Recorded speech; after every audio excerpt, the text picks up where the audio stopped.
তোর জন্য মেয়ে দেখতে যাব। মেয়ে তোর থেকে 1 বছরের বড়। কিন্তু এটা কেমনে সম্ভব? আমি এখনো তোমার কাছ থেকে টাকা নিয়ে পকেট চালাই। বউকে কি খাওয়াবো? আমি আসি। আমাদের গল্পগুলো যদি ভালো লেগে থাকে তাহলে আমাদের চ্যানেলটি সাবস্ক্রাইব করে পাশে থাকবেন। ধন্যবাদ। আর আমি প্রিয়াঙ্কা। আমাদের গল্পগুলো যদি ভালো লেগে থাকে অবশ্যই আমাদের চ্যানেলকে সাবস্ক্রাইব করে পাশে থাকবেন। আর হ্যাঁ, ভিডিওটি সম্পূর্ণ শুনবেন। কলেজে যাওয়ার জন্য রেডি হচ্ছি, এমন সময় আম্মু এসে বলল, আজকে একটু তাড়াতাড়ি আসিস। কেন? তোকে নিয়ে আমার বান্ধবীর বাসায় যাব। তোমার বান্ধবীর বাসায় তুমি যাও, আমি গিয়ে কি করব? আরে যাব তো তোর জন্য। রাবেয়া তোকে নিয়ে যাওয়ার জন্য বলেছে। আমার জন্য যাবে মানে? হুম, তোর জন্য মেয়ে দেখতে যাব। তুমি কি পাগল হইছো? মেয়ে দেখবা মানে? হুম, আমি আর রাবেয়া একে অপরকে কথা দিয়েছিলাম আমাদের ছেলে মেয়েকে একসাথে বিয়ে দিয়ে আমাদের সম্পর্কটা আরো গভীর করব। বাহ, নিজেদের জন্য আমাকে কেন বলে দিচ্ছ? তুই ছাড়া আমার আর কোনো ছেলে আছে নাকি? থাকলে তো তাকেই দিতাম। কিন্তু এটা কেমনে সম্ভব? আমি এখনো তোমার কাছ থেকে টাকা নিয়ে পকেট চালাই। বউকে কি খাওয়াবো? তুই যে কি রোজগার করে খাবি সেটা আমি খুব ভালো করেই জানি। খাওয়ার চিন্তা তোর করা লাগবে না। কিন্তু কিন্তু কি? মেয়ে তোর থেকে 1 বছরের বড়। কি বড় মানে? বড়। এই আম্মু, তোমার মাথা কি খারাপ হয়ে গেছে? এমনিতে আমাকে না জানিয়ে বিয়ে ঠিক করছো, এখন আবার বলো মেয়ে আমার থেকে সিনিয়র। তো সমস্যা কি? সমস্যা কি মানে? আরে ছেলেরা সবসময় তাদের থেকে জুনিয়র মেয়ে বিয়ে করে, এটাই সমাজের নিয়ম। কোন হাদিসে লেখা আছে যে সিনিয়র মেয়ে বিয়ে করা যাবে না? দেখো আম্মু, এটা পসিবল না। আজকে যদি মেয়ে আমার থেকে ছোট হতো তাহলে বিয়ের কথা চিন্তা করতাম। আরে আমরা তো মনে করেছিলাম আমার মেয়ে হবে আর রাবেয়ার ছেলে হবে, কিন্তু উল্টো হয়ে গেল। রাবেয়ার আগে মেয়ে হয়ে গেল, তারপর তুই জন্ম নিলি। যদি রাবেয়ার ছোট কোনো মেয়ে থাকতো তাহলে তার সাথেই তোর বিয়ে দিতাম। কিন্তু এখন তো রাবেয়ার একটাই মেয়ে, তাই তাকেই বিয়ে করতে হবে। এই আম্মু, তুমি মানুষ? নিজের ছেলের সাথে কেউ এমন করে? মেয়েটা অনেক ভালো দেখতে, মাশাআল্লাহ। তুই একবার তাকিয়ে আর চোখ ফেরাতেই পারবি না।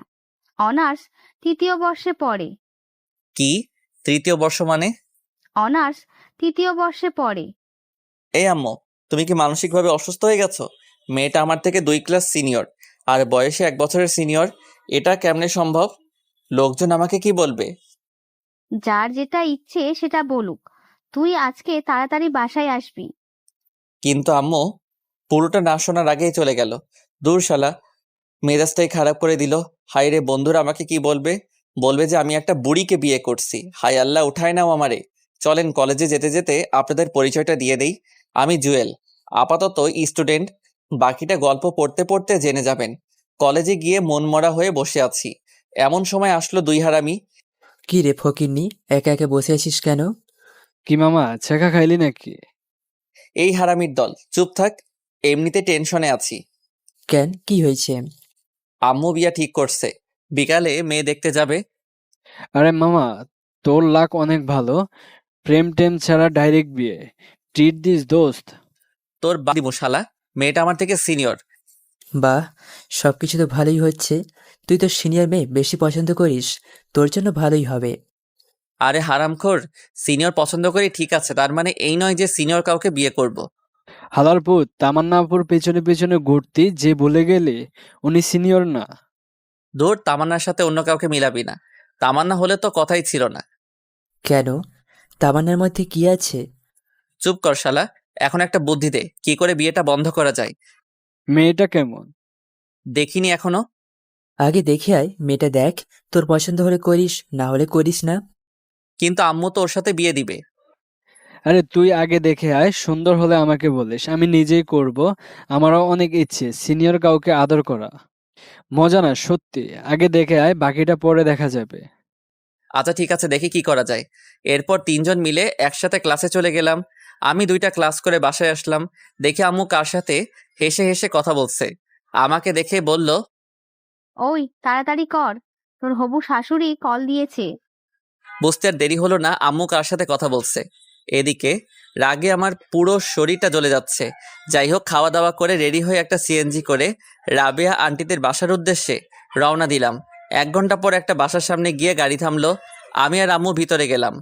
আম্মুকে দেখে একটা মহিলা এসে জড়িয়ে ধরে মরা কান্না কাঁদতে শুরু করলো। এদিকে রাগে আমার গা জ্বলে যাচ্ছে। মহিলাদের এত আবেগ কোথায় থেকে আসে কে জানে। এই দেখলাম ভালো, এখন দেখে আবার কান্না করছে। আমাকে তো শালা বোমা মারলেও কান্না আসবে না। যাই হোক, একটু পর রাবেয়া আন্টি আমার দিকে তাকালো। আম্মু ইশারায় আমাকে সালাম দিতে বলল। আমি সালাম দিলাম। আমার কাছে এসে বলল, এই সুফিয়া, এটা তোর ছেলে নাকি? হুম, তোর হবু জামাই। আল্লাহ, কত বড় হয়ে গেছে! জানো বাবা, তোমাকে সেই ছোট্টবেলায় দেখেছি।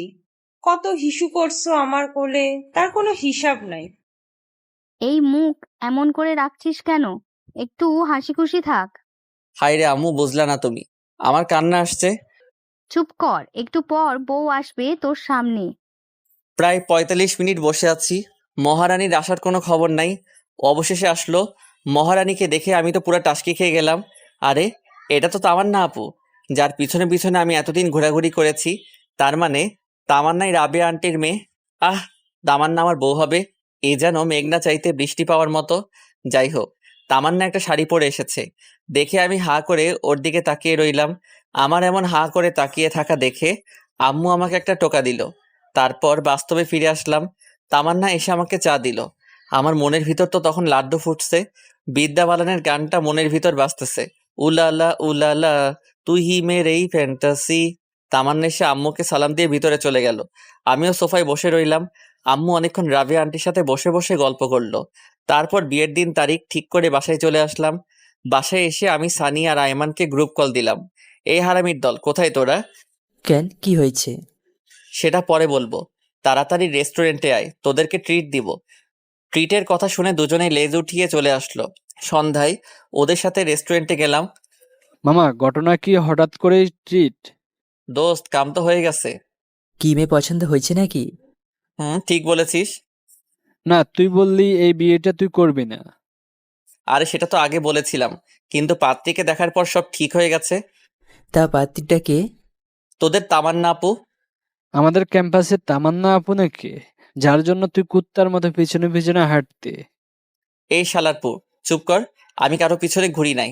আর হ্যাঁ, সেই তামান্নাই আম্মুর বান্ধবীর মেয়ে। সিরিয়াসলি? দোস্ত, এই তো মেঘনা চাইতে বৃষ্টি আসার মতো। হুম, আজকে যা ইচ্ছে খেয়ে নে, টাকা আমি দিব। তো বিয়ে কখন? আগামী শুক্রবার। কালকে থেকে কেনাকাটা শুরু। তোরা কেউ আর ক্লাসে যাস না এই সপ্তাহ, কাজ আছে। এরপর ওদের ট্রিট দিয়ে বাসায় চলে আসলাম। কিছুতেই ঘুম আসছে না। ভাবছি তামান্নাকে কল দিয়ে কিছুক্ষণ প্রেম করব। না থাক, বিয়ের পর চুটিয়ে প্রেম করা যাবে। এই কয়েকদিন একটু পার্ট নিয়ে থাকি। পরের দিন সবাই মিলে কেনাকাটা শেষ করলাম। আস্তে আস্তে বাসায় মেহমান আসতে শুরু করেছে। আম্মু সবাইকে ইনভাইট করে দিছে। দেখতে দেখতে বিয়ের দিন চলে আসলো। সবাই অনেক ব্যস্ত, আমিও মোটামুটি ব্যস্ত ছিলাম। অবশেষে বিয়েটা হয়ে গেল। আমি, সানি আর আইমান ছাদে বসে বসে গল্প করছি। এদিকে তামান্না বাসর ঘরে বসে আমার জন্য ওয়েট করছে। আমার তো আর এখানে দাঁড়িয়ে থাকতে ইচ্ছে করছে না, কিন্তু দুই হারামি আমাকে যেতে দিচ্ছে না। রাত প্রায় 12টা।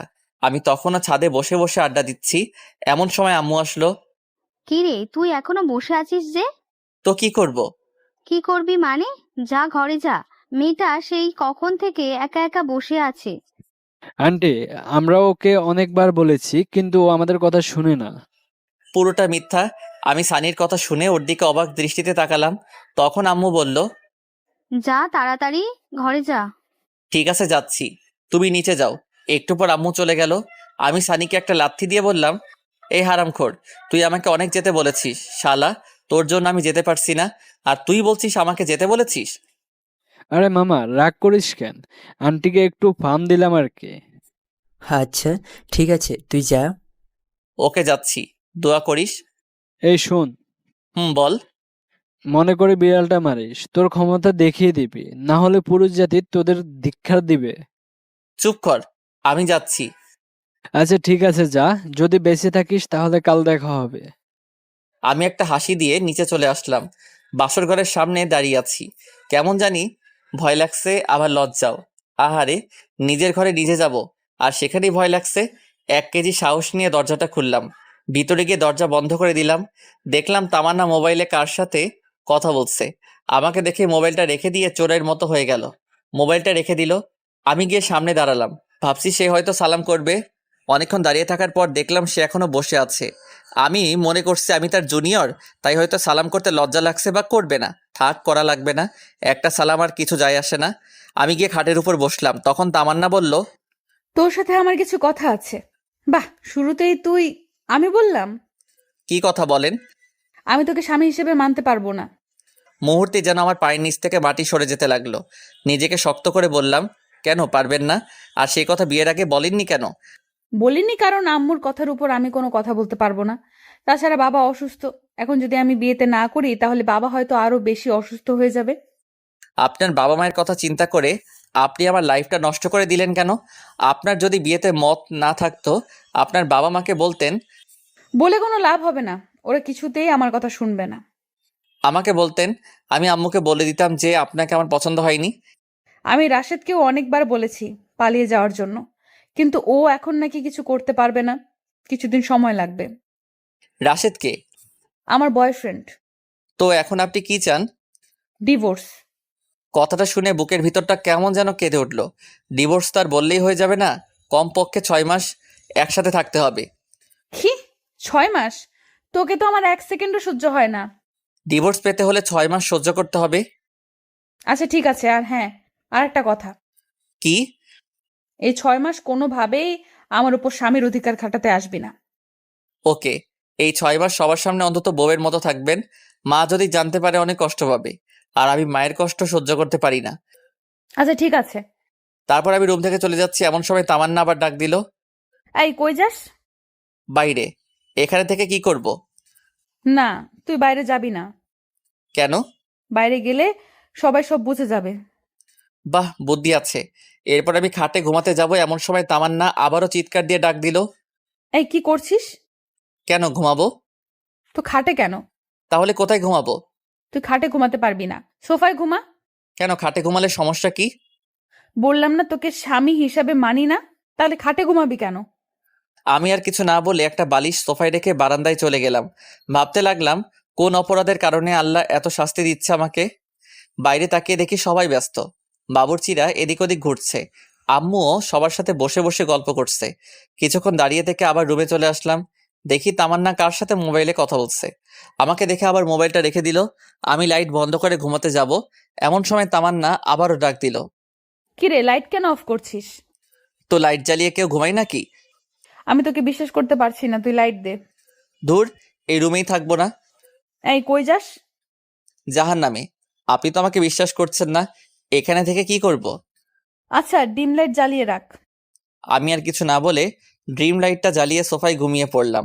সকালে ঘুম ভাঙলো তামান্নার মায়াবী মুখটা দেখে। আহ, কি সুন্দর লাগছে। দেখে মনে হচ্ছে নিষ্পাপ একটা শিশু ঘুমিয়ে আছে। হুমায়ুন আহমেদ বলেছিল, যে মেয়েকে ঘুমন্ত অবস্থায় সুন্দর দেখায় সেই প্রকৃত সুন্দর। তামান্নাও সেই হুমায়ুন আহমেদের অজানা সুন্দরীয় নারী। কিছুক্ষণ তাকিয়ে থাকার পর ওর ঘুমটা ভেঙে যায়। আমাকে দেখার আগেই আমি আবারও ঘুমের ভাব ধরে সোফায় শুয়ে রইলাম।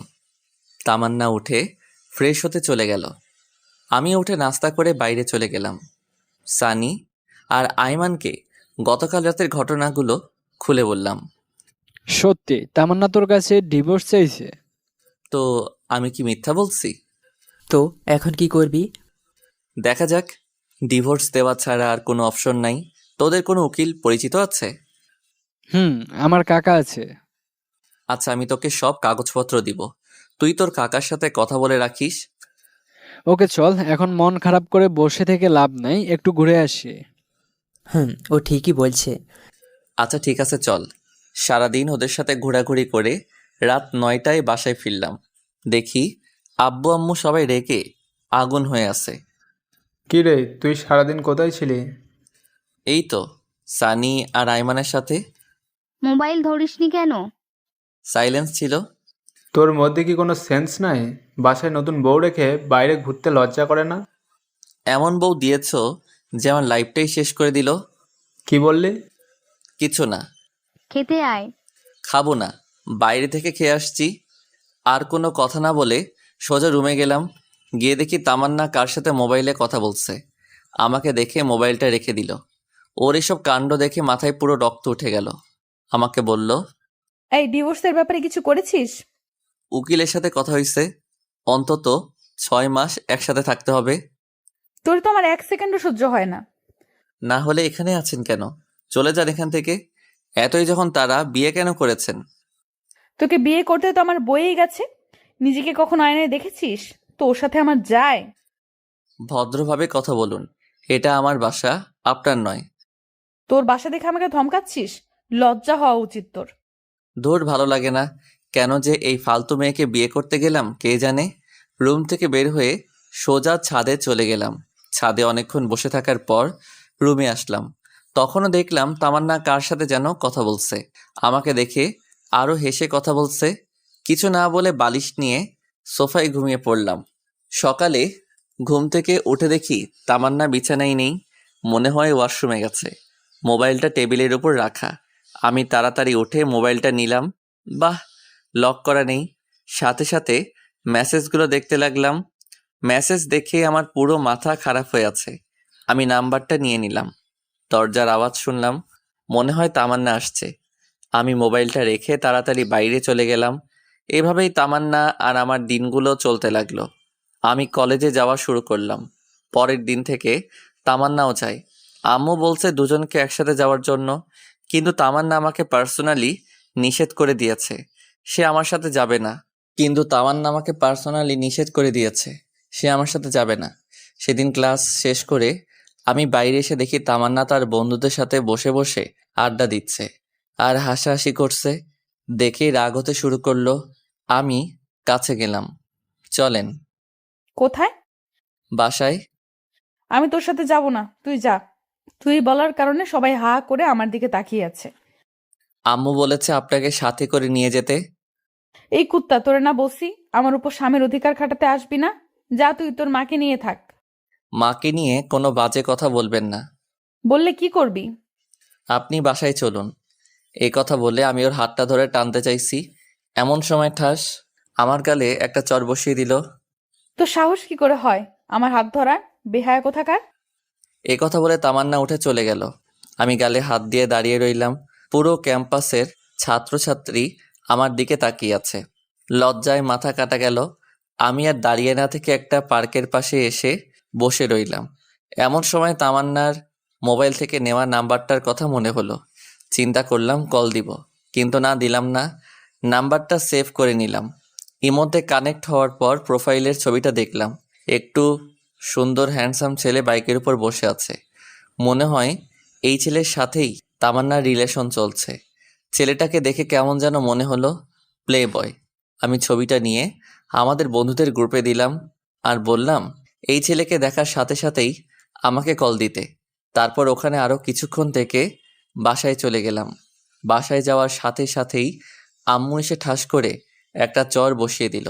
আমি আবুলের মতো দাঁড়িয়ে রইলাম। মারলে কেন? বেশ করেছি, তোকে আরো মারা উচিত। কেন? কি করেছি আমি? লজ্জা করে না তোর বাসায় বউ রেখে অন্য মেয়েকে নিয়ে পার্কে ঘুরতে? মানে, কে বলেছে এসব? তামান্না তোকে আর একটা মেয়েকে একসাথে দেখেনি। তোকে নিষেধ করার কারণেই তুই তামান্নাকে সবার সামনে মেরেছিস। শুনেই আমার মাথায় আকাশ ভেঙে পড়ল। আম্মু, আমার কথাটা শোনো। চুপ কর, আমাকে আম্মু বলবি না। আমি কোনোদিন চিন্তাও করিনি তুই এত খারাপ হয়ে যাবি। আম্মু, সবকিছু মিথ্যা। আমি জানি, তুই যা আমার চোখের সামনে থেকে, তোকে যেন আর না দেখি। ধুর, কার মুখ দেখে ঘুম থেকে উঠলাম কে জানে। অপরাধ না করে অপরাধী হয়ে গেলাম। নিজের মাও বিশ্বাস করছে না। ব্যাগটা নিয়ে বাইরে চলে গেলাম। অনেকক্ষণ বসে থাকার পর দেখলাম রাত অনেক বেশি হয়ে গেছে। বাসায় না গিয়ে সানির বাসায় চলে গেলাম। কিরে, রাতের বেলা তুই এখানে? কেন, সমস্যা হচ্ছে নাকি? হলে বলো, চলে যাচ্ছি। আরে পাগল নাকি? কিসের সমস্যা? তোকে তো জোর করেও নিয়ে আসা যায় না, কিন্তু নিচ থেকে আসলি, তাও রাতের বেলায়। তাই জিজ্ঞেস করলাম। আচ্ছা বাদ দে, ভিতরে আয়। ভিতরে যাওয়ার পর ওর আব্বু আম্মুকে সালাম করে ওর রুমে চলে গেলাম। ফ্রেশ হয়ে আসলাম, দেখে আব্বু বারবার কল দিচ্ছে। আমি কেটে দিয়ে সুইচ অফ করে দিলাম। সানির আম্মু এসে খাওয়ার জন্য ডাকতে লাগলো। দুজনে গিয়ে খেয়ে আসলাম। সানি বলল, এখন বল কাহিনী কি? আমি পুরো ঘটনাটা সানির সাথে শেয়ার করলাম। সানি বলল, তাহলে এই ব্যাপার। আচ্ছা, তোর কাকার সাথে ডিভোর্সের ব্যাপারে কথা বলেছিস? হুম, কিছুদিনের মধ্যে ডিভোর্স পেপার চলে আসবে। তুই একটু বলিস যেন তাড়াতাড়ি দিয়ে দেয়। আচ্ছা ঠিক আছে। তারপর সানির সাথে ঘুমিয়ে পড়লাম। পরের দিন সানিদের বাসা থেকে সরাসরি কলেজে চলে গেলাম। ক্লাস করতে ভালো লাগছে না, তাই বাইরে এসে আমি, সানি আর আয়মান গাছতলায় বসে আছি। দেখলাম তামান্না একটা ছেলের সাথে বাইকে করে কলেজে আসছে। বাইক থেকে নেমে ছেলেটার হাত ধরে উপরে যেতে লাগলো। দেখে আমার মাথা খারাপ হয়ে গেল। আরে সে তো এখন আমার বউ। ডিভোর্স হওয়ার পর সে যা ইচ্ছা করুক, কিন্তু এখন কেন? রাগে আমার লোম দাঁড়িয়ে গেল। তারপর আমি উঠে তামান্নার কাছে যেতে লাগলাম। তোরা দাঁড়া, আমি আসছি। দাঁড়া, আমরাও আসছি। তারপর তিনজন মিলে তামান্নার সামনে গেলাম। আপনি এই ছেলেটার হাত ধরেছেন কেন? সেটা কি তোকে বলতে হবে? অবশ্যই, ভুলে যাবেন না আমি আপনার স্বামী। তোকে আমি স্বামী হিসেবে মানি না। তোকে না বলেছি আমার উপর অধিকার খাটাতে আসবি না? আপনি না মানলে কিছু করার নাই। আপনি এখনো আমার স্ত্রী। আমাদের এখনো ডিভোর্স হয়নি। সো আপনাকে আমার কথা মতো চলতে হবে। যদি না চলি কি করবি? দেখবেন কি করব। কি করবি তুই দেখা। আমি আস্তে আস্তে তামান্নার কাছে যেতে লাগলাম, আর সে পিছাতে লাগলো। আমি তামান্নার সামনে গিয়ে তামান্নার পাশে থাকা ছেলেটাকে একটা ঘুষি মারি। আমার কর্মকাণ্ড দেখে সবাই হা করে তাকিয়ে আছে। ছেলেটার কলার চেপে ধরে বললাম, এই হালার পুত, কি নাম তোর? লজ্জা করে না অন্যের বউয়ের সাথে প্রেম করতে? তুই জানিস আমি কে? তুই আমেরিকার প্রেসিডেন্ট হলেও আমার দেখার টাইম নাই। তোকে যদি তামান্নার সাথে দেখি তোর খবর আছে। দেখ তোর কি হাল করি। সাথে সাথে মোবাইলটা বের করে কাকে যেন কল দিতে চাইছিল। আমি মোবাইলটা নিয়ে আছাড় দিয়ে ভেঙে ফেললাম। তারপর ছেলেটাকে আরও একটা ঘুষি দিলাম। ঠোঁট কেটে রক্ত বের হচ্ছে। সানি আর আয়মান এসে আমাকে টেনে নিয়ে গেল। তামান্না আর রেগে যাওয়া দেখে ভয় কাঁপতে লাগলো। সানি আর আয়মানের সাথে নিচে চলে আসলাম। কলেজের পেছনে গিয়ে অনেকক্ষণ বসে রইলাম। কিছুই ভালো লাগছে না। কলেজ ছুটি হয়ে গেছে। সানি, আমি আর আয়মান বসে রইলাম। অনেকক্ষণ পর আমরা উঠে হাঁটা দিলাম। পরে সানি আর আয়মানের কাছ থেকে বিদায় নিয়ে বাসার দিকে রওনা দিলাম। ওরাও ওদের বাসায় চলে গেল। দুপুরবেলা রাস্তায় মানুষজন খুব একটা বেশি নাই, একেবারে নেই বললেই চলে। খেয়াল করে দেখলাম দুই ছেলে সিগারেট টানতে টানতে আমার পিছনে আসতে লাগলো। আরেকটু যাওয়ার পর আর চারজন একটা গলি থেকে বের হয়ে আসলো। দেখতে মাস্তান টাইপের, আমার পিছু পিছু আসতে লাগলো। হঠাৎ করে একটা ছেলে পেছন থেকে আমার ঘাড়ের উপর হাত দিয়ে চাপ দেয়। আমি পেছনে তাকাই। কি সমস্যা? ঘাড়ে কেন হাত দিলেন? আগুন আছে, সিগারেট ধরাবো। না, আমি ওসব খাই না। আইসে আমার লক্ষ্মী ছেলে, ওসব খাই না। কি ব্যাপার, আপনাদের সমস্যা কি? আমার কোনো কথার উত্তর না দিয়ে একটা ছেলে এসে আমার মুখ চেপে বাকিগুলো এসে আমার উপর ঝাঁপিয়ে পড়ে। একা ওদের সাথে পেরে উঠতে পারছি না। ওরা অনেক বাজেভাবে আমাকে মারে। দুইজনে আমার হাত ধরে রাখে, বাকিগুলো মুখে আর বুকে ঘুষাতে লাগে। মুখ দিয়ে রক্ত পড়ছে। আমি দাঁড়িয়ে থাকতে না পেরে শুয়ে গেলাম। দেখলাম তামান্না আর ওই ছেলেটা বাইক নিয়ে আসলো। ছেলেটা সবাইকে বলল, মরে গেলে নদীতে নিয়ে গিয়ে ফেলে দিস। তামান্না ওর কথা শুনে হাসছে। তারপর দুজনে বাইক নিয়ে চলে গেল। একটা ছেলে লাঠি দিয়ে মাথায় আঘাত করে। তারপর আর কিছু মনে নাই। যখন জ্ঞান আসলো, নিজেকে হাসপাতালে আবিষ্কার করলাম। দেখলাম আয়মান আর সানি পাশে বসে আছে। এখন কেমন লাগছে? মোটামুটি। আম্মু কই? এতক্ষণ ছিল, আমরা তাকে বাসায় পাঠিয়ে দিচ্ছি। এই 2 দিন এখানে থেকে তুই অসুস্থ হয়ে গেছে।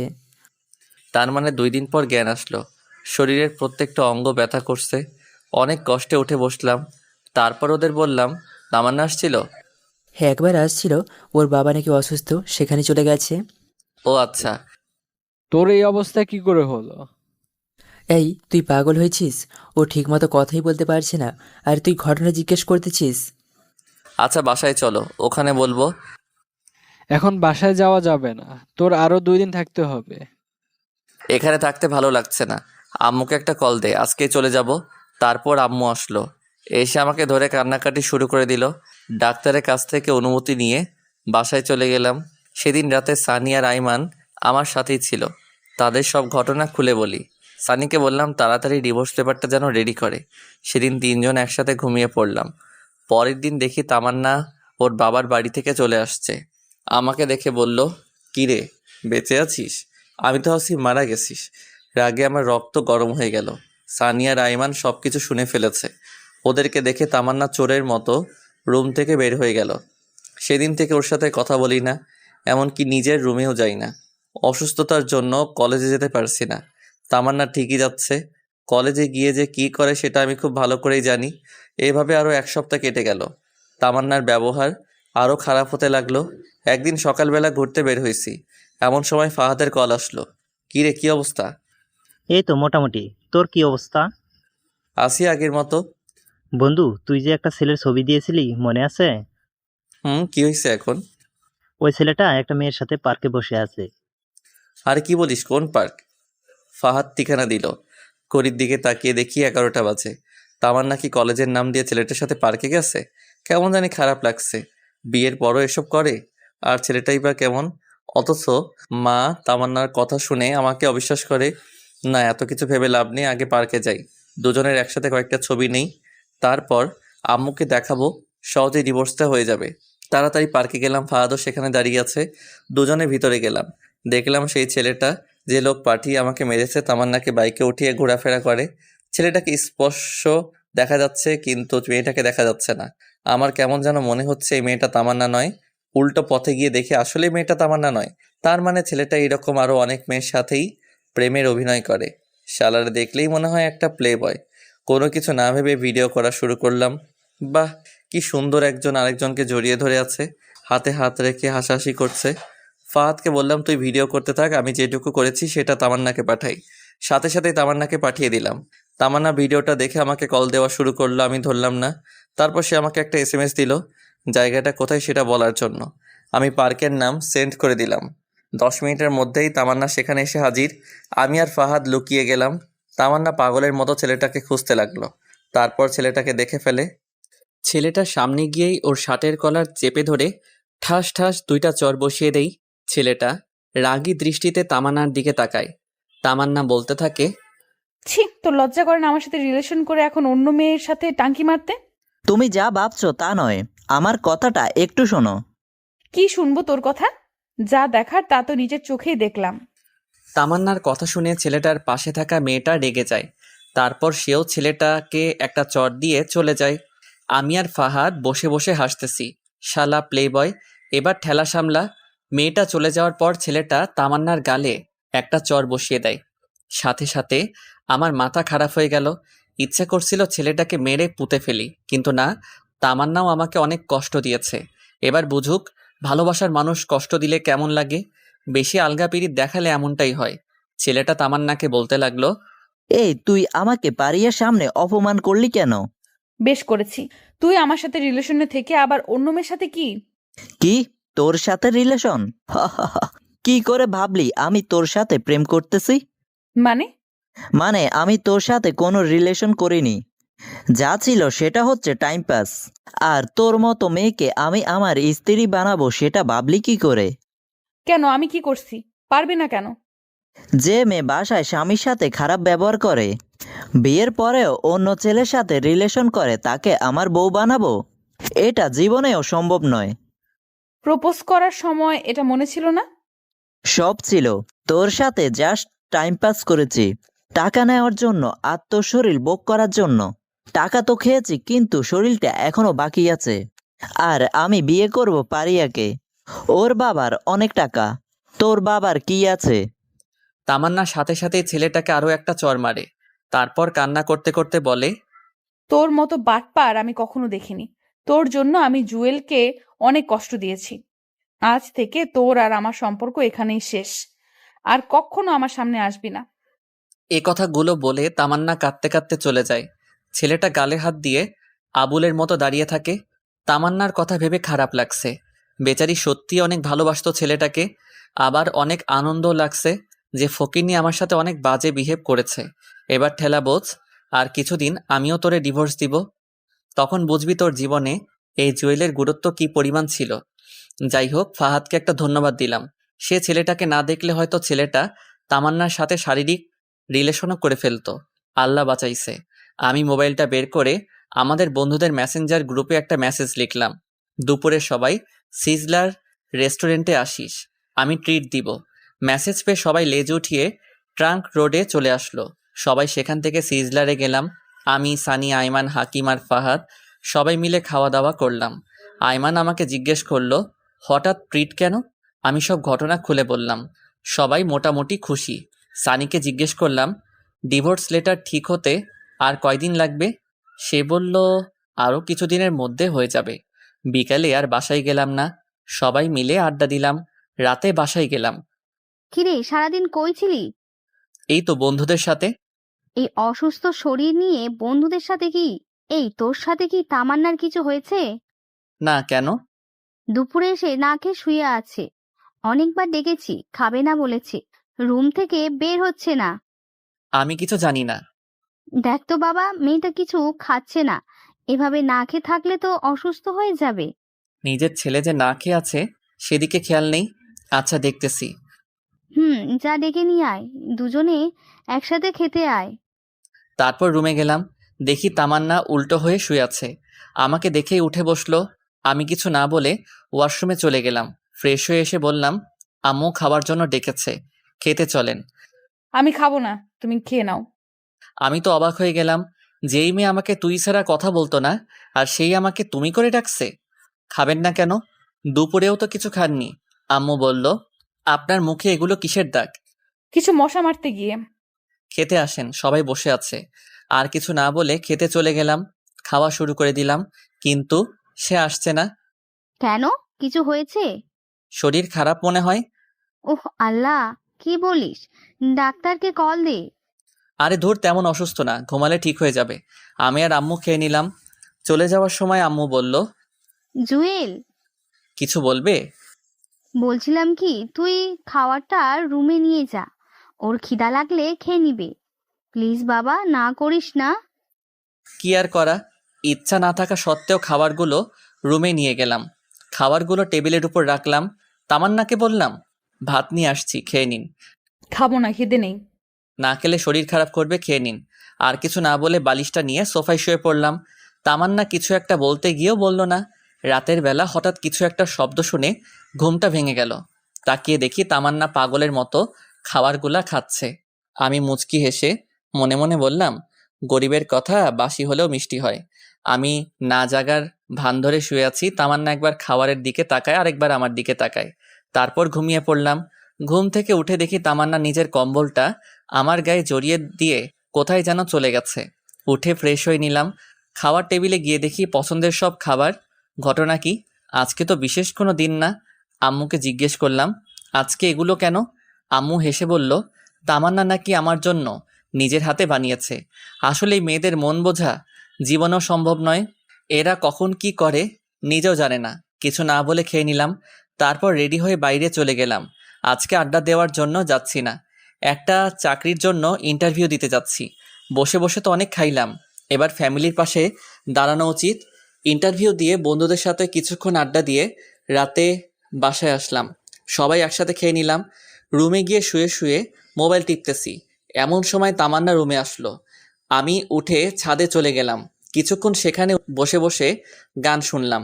তারপর রুমে এসে দেখলাম তামান্না এখনো বসে আছে। কি ব্যাপার, আপনি এখনো ঘুমাননি? ঘুমাবো, পরে একটা কথা বলতাম। বলেন। আমাকে আর আপনি করে বলবে না, তো কি বলবো? তুমি করে বলিও। No thanks. তারপর খাট থেকে বালিশটা নিয়ে সোফায় ঘুমাতে যাব। এমন সময় তামান্না আবারও বলল, সোফায় না ঘুমালে হয় না? তো কোথায় ঘুমাবো? তুমি এবার থেকে খাটে ঘুমাবে। কেন, আপনার চর খাওয়ার জন্য নাকি অপমানিত হওয়ার জন্য? দেখেন, আমারও একটা পার্সোনালিটি আছে। আগে সব কিছুর জন্য সরি। আমি কিছু না বলে সোফায় ঘুমিয়ে পড়লাম। তুই কি ভাবছিস তোর নরম কথায় আমি পটে যাব? তুই এখনো জুয়েলকে চিনিসনি। আমিও তোকে অনেক ভালোবাসতাম, কিন্তু যখনই তোর কাছে যেতাম অপমান ছাড়া আর কিছুই পাইনি। যাক, এত কিছু ভেবে লাভ নেই, ঘুমিয়ে পড়ি। রাতের বেলা কারো গোঙানি শব্দে ঘুম ভাঙলো। ডিম লাইটের আলোয় রুমের সবকিছু হালকাভাবে দেখা যাচ্ছে। দেখলাম তামান্না শুয়ে শুয়ে কান্না করতেছে। কাঁদুক, তাতে আমার কি? কানের মধ্যে কাঁথা চাপ দিয়ে আবারও ঘুমিয়ে পড়লাম। সকালবেলা কারো নরম হাতের স্পর্শে ঘুম ভাঙলো। হালকা চোখ খুলে দেখি তামান্না আমার মাথায় হাত বুলাচ্ছে। আমিও না জানার ভান করে শুয়ে আছি। একটু পর সে উঠে গোসল করতে চলে গেল। গোসল করে এসে আমাকে ডাকতে লাগলো। উঠে আমিও ফ্রেশ হয়ে নিলাম। সকালবেলা নাস্তা করে শুয়ে শুয়ে ফেসবুকিং করছি, এমন সময় আইমান কল দিয়ে বলল আমার চাকরিটা হয়ে গেছে। আমিও মহা খুশি। যাক, অবশেষে পরিবারের হাল ধরতে পারবো। আম্মুকে খবরটা দিলাম, আম্মুও অনেক খুশি। তামান্নাকে কিছু বললাম না। সেদিন রাতে সানি আর আইমানের সাথে আড্ডা দিয়ে রাতে বাসায় আসলাম। তামান্না আমাকে বলল কংগ্রেচুলেশন। Thanks, but why? নতুন চাকরি পাওয়ার জন্য। ও আচ্ছা। পরের দিন তাড়াতাড়ি ঘুম থেকে উঠলাম, রেডি হয়ে অফিসে চলে গেলাম। প্রথম দিন ভালোই লাগলো, এভাবে আরো 10 দিনের মতো চলে গেল। তামান্না আমার কাছে আসতে চাই, বাট আমি তেমন একটা কথা বলি না, কারণ আগের দিনগুলোর কথা আমি এখনো ভুলিনি। তামান্নার জন্য আমি এখন প্রায় কলেজে যাই না বললেই চলে। সেদিন সবার সামনে অপমান করার পর থেকে কারো সামনে যাই না, শুধু পরীক্ষাটা দিয়ে আসি। পরের দিন অফিসে যাচ্ছি, এমন সময় আম্মু এসে বলল, অফিসে যাচ্ছিস? কিছু বলবে? বলছিলাম কি, তামান্নার আম্মু কল দিছে, সে নাকি অসুস্থ, তামান্নাকে যেতে বলেছে। তো যাক। না মানে তুই যদি দিয়ে আসতি তাহলে ভালো হতো। আমি কিভাবে দিয়ে আসবো? অফিসে দেরি হয়ে যাবে। হবে না, তামান্না রেডি হচ্ছে, প্লিজ বাবা না করিস না। কি আর করা, আম্মুর কথা মতো তামান্নাকে নিয়ে বাসা থেকে বের হলাম। একটা সিএনজি নিলাম, তামান্নার পাশাপাশি বসে আছি, কিন্তু কোনো কথা বলছি না। তামান্না কি যেন বলবে, মুখ দেখে বুঝলাম। তারপর জিজ্ঞেস করলাম, কি বলবেন? তোমার অফিস কখন শেষ হবে? 4টায়। কাজের চাপ থাকলে দেরি হতে পারে। ও আচ্ছা, একটা কথা বলতাম। বলেন। তোমার অফিসে মেয়ে কলিগ আছে? আছে, 5 জন আছে। 2 জন আমার পাশেই বসে। ও আচ্ছা। কথা বলতে বলতে তামান্নাদের বাসার সামনে চলে আসলাম। তামান্নাকে নামিয়ে দিয়ে চলে আসতে যাব, এমন সময় বাসায় যাবে না? না, আমার দেরি হয়ে যাচ্ছে। অফিস শেষে আসবে? না, আর কারো অপমান সহ্য করব না। এমনিতেই অনেক অপমানিত হয়েছি, কলেজে যাওয়া বন্ধ করে দিছি। আপনি বাসায় চলে যান। তামান্না কিছু একটা বলতে চাইছিল, সেদিকে না তাকিয়ে ড্রাইভারকে বললাম গাড়ি টান দিতে। তারপর সেখান থেকে সোজা অফিসে চলে গেলাম। সারাদিন অফিস করে বিকালে আড্ডা দিয়ে বাসায় গেলাম। কিরে তুই এখানে কেন? তো কোথায় যাব? তুই তামান্নাদের বাসায় যাসনি? আমারে কি পাগলা কুত্তাই কামড়াইছে? খাবার দাও তো, এগুলো ভালো লাগছে না। তোমার কথা রাখতে গিয়ে আজকে আমার জীবনটা তেজপাতা হয়ে গেল। কি? কিছু না, খাবার দাও, আমি ফ্রেশ হয়ে আসছি। আচ্ছা আয়। খাওয়া দাওয়া করে রুমে গিয়ে খাটে শুয়ে পড়লাম। আহ কি শান্তি! আজকে কতদিন পর শান্তিতে ঘুমাবো। এতদিন এই ফকিন্নির জন্য খাটে ঘুমাতে পারিনি। মনে হচ্ছে 20 বছর খাটে ঘুমাই না। শুয়ে শুয়ে গান শুনছি, এমন সময় একটা নতুন নাম্বার থেকে কল আসে।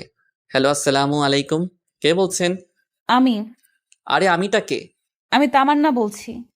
ও আচ্ছা, এটা কার নাম্বার? কাজিন একটার। তুমি ঠিক মতো খাইছো? আপনি খাইছেন? হুম। আপনার আম্মু কেমন আছে? জি ভালো। আচ্ছা ঠিক আছে, রাখি, ঘুমাবো। ওকে। কল কেটে দিয়ে ভাবছি হঠাৎ এত কেয়ার নিতেছে কেন। মাইয়া মানুষের বিশ্বাস নাই, এদের মনে কখন কি চলে এরা নিজেরাই জানে না। যাই করুক, তামান্না যে আমাকে আস্তে আস্তে ভালোবেসে ফেলেছে সেটা আমি ঠিকই বুঝতে পেরেছি। এভাবে 1 সপ্তাহ চলে গেল। আমিও আরামে ঘুমাই, খাই দাই আর অফিস করি। তামান্নার সাথে কথা হয় না। যদি সে কল দেয় তাহলে জাস্ট হাই হ্যালো ছাড়া তেমন কোনো কথা হয় না। সেদিন অফিসে কাজ করছি, এমন সময় সানি কল দিল। কিরে, কি অবস্থা? এই তো মোটামুটি, তোর? আছি, বেকার মানুষের আর কিসের অবস্থা। আচ্ছা শোন, এই জন্যই কল করেছিলাম। বল। তোর ডিভোর্স পেপার রেডি হয়ে গিয়েছে, আমি বিকাল বেলায় নিয়ে আসবো, তুই দিঘির পাড়ে আসিস। থ্যাঙ্কস দোস্ত। ধন্যবাদ দিতে হবে না, ট্রিট দিলে হবে। আচ্ছা ঠিক আছে, আইমানকে বলে দিস। আচ্ছা ঠিক আছে। যাক, অবশেষে পেপারটা রেডি হলো। এটা নিয়ে এতদিন কী যে প্যারাইছিলাম তা বলে বোঝানো যাবে না। বিকেলে অফিস শেষ করে দিঘির ওখানে গেলাম। সানি আর আইমান বসে আছে, ওদের সাথে অনেকক্ষণ আড্ডা দিলাম। তারপর বাসায় আসলাম, এসে দেখি আম্মু রেগে আছে। কি হইছে, এভাবে তাকিয়ে আছো কেন? তোর মোবাইল কই? আছে তো। যা শালা, মোবাইল তো বন্ধ হয়ে আছে। তোরে কল দিলে কল যায় না কেন? আম্মু চার্জ নেই, শেষ হয়ে গেছে। টিপতে ভালো লাগে, চার্জ দিতে ভালো লাগে না? আচ্ছা বাদ দাও, কেন কল দিছো? তামান্নাকে নিয়ে আসার জন্য। তো ও নিজে আসুক, আমি ওর বডিগার্ড নাকি? এ কেমন কথা? মেয়েটা একা একা আসবে কি করে? যা নিয়ে আয়। নিয়ে আসবো মানে? যা, এখন নিয়ে আয়, না হলে ঘরে জায়গা নেই তোর। কি করা, আবারও তামান্নাদের বাসার উদ্দেশ্যে রওনা দিলাম। ওখানে এসে দেখি 8:30 বাজে। কলিং বেল বাজালাম। অনেকক্ষণ পর তামান্নার আম্মু এসে দরজা খুলে দিল। আসসালামু আলাইকুম, কেমন আছেন? আলহামদুলিল্লাহ ভালো। তুমি কেমন আছো বাবা? জি আমিও ভালো আছি। তামান্না ওপরে আছে, যাও। ইচ্ছা না থাকা সত্ত্বেও যাওয়া লাগলো। গিয়ে দেখি তামান্না রেডি হয়ে বসে আছে। আমি বললাম, রেডি হয়েছেন? রেডি। আম্মা কল করেছিল। তুমি এত দেরি করলে যে? অফিস থেকে আসতে একটু দেরি হয়ে গেছে। আচ্ছা চলুন। এখন না, খাওয়া দাওয়া করে যাব। বাসায় গিয়ে খাবো। না, এখান থেকে খেয়ে যাব। আম্মু সব রান্না করে বসে আছে। কি আর করা, খাওয়া দাওয়া করে তারপর বাসার উদ্দেশ্যে রওনা দিলাম। সিএনজিতে আর কোনো কথা হয়নি। ভিতরে ভিতরে টেনশনে আছি, আজ থেকে আবার শান্তি মতো ঘুমাতে পারবো না। একটু পর বাসায় চলে আসলাম। এসে দেখি বাসার লাইট সব বন্ধ। দরজা টোকা দেওয়ার আগেই খুলে গেল। পুরো বাসা অন্ধকার। আমি আম্মুকে কয়েকবার ডাকলাম কিন্তু কোনো সাড়া শব্দ নাই। খুব ভয় পেয়ে গেছি। কোনো অঘটন ঘটল না তো? তামান্না ভয়ে আমার হাত চেপে ধরে দাঁড়িয়ে রইল। বুঝলাম ওর হাত কাঁপতেছে। আমি পকেট থেকে মোবাইলটা বের করব এমন সময় আমাদের দুজনকে অবাক করে দিয়ে অনেকগুলো লাইট একসাথে জ্বালিয়ে দিয়ে সানি, আইমান, আম্মু সবাই একসাথে বলে উঠল, happy birthday dear Tamanna, many many returns of the day. আমি তো পুরা টাসকি খেয়ে গেলাম। এগুলো কে করলো, কখন করলো, কিভাবে করলো?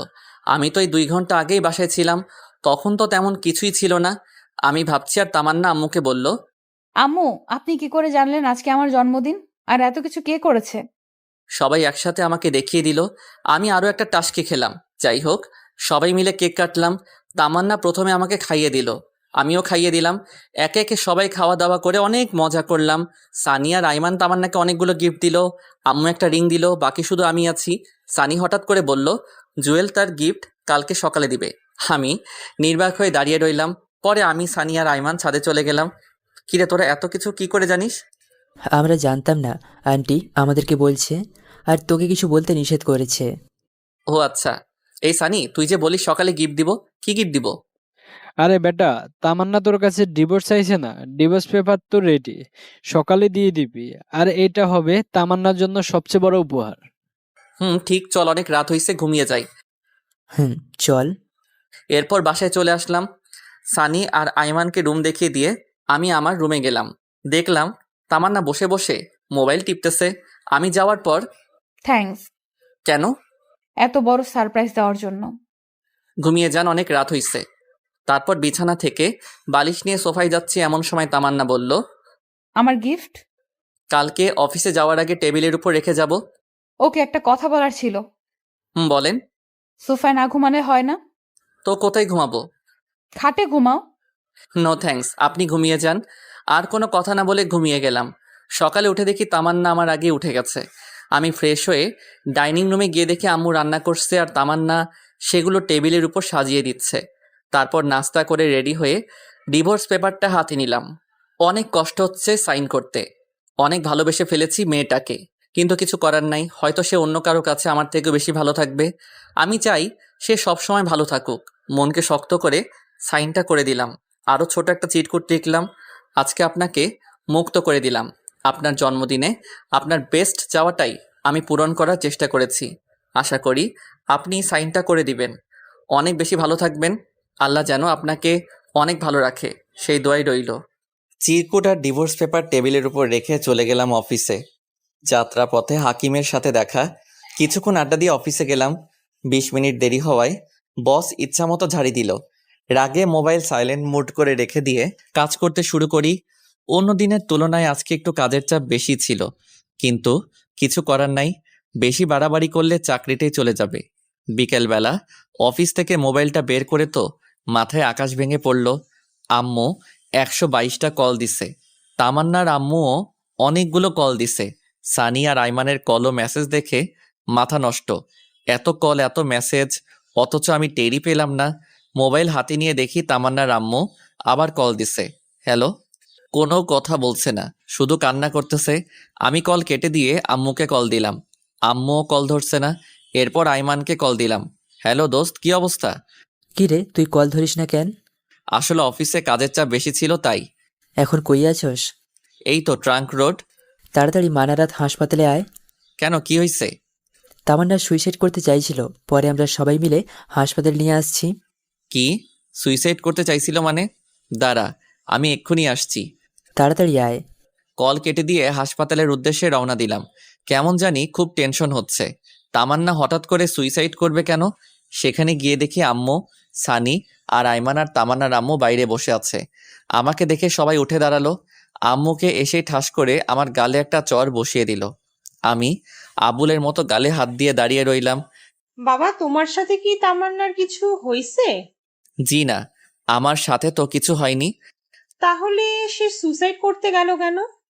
আমি মাথা নিচু করে দাঁড়িয়ে আছি। আম্মু এসে বলল, তুই কল ধরিসনি কেন? অফিসে ছিলাম, তাই সাইলেন্ট মোড করা ছিল। লাগবে না তোর চাকরি করা, আজ থেকে চাকরি ছেড়ে দিবি। আর তুই আমার সাথে মিথ্যা বলছিস কেন?